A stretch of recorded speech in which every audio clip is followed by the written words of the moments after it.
ايه اللي هيحصل لو غزة استسلمت؟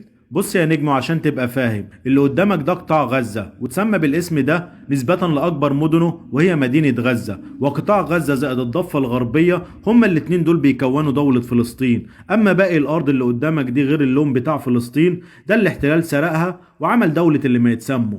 ده طبعا في حلمهم لو غزة استسلمت والضفة الغربية استسلمت، وكل المقاومة اللي فيهم رموا السلاح وكل المدنيين مشوا وراحوا أي مكان تاني. هل إسرائيل هتشبع على كده وهتكتفي بكده؟ لا طبعا، دول يهود يهود. وعلشان نلخص وتفهم هم عاوزين ايه بالظبط، اسمع الفيديو ده. الإسرائيليين الآن يصنعون صواريخ مداها 4000 ميل لكي تصل تونس وتصل الجزائر. الإسرائيليين لا يقاتلون ضد الفلسطينيين فقط، يقاتلون ضد الأمة العربية. هذا قتال الوجود وليس قتال حدود. هم ينتظرون اليوم الذي يحل فيه المشكل الفلسطيني لكي يتفرغوا للهجوم على بقية الشعوب العربية. الخندق الفلسطيني يقاوم نيابة عنكم. يريدون إقامة إمبراطورية إسرائيلية فوق الأرض العربية.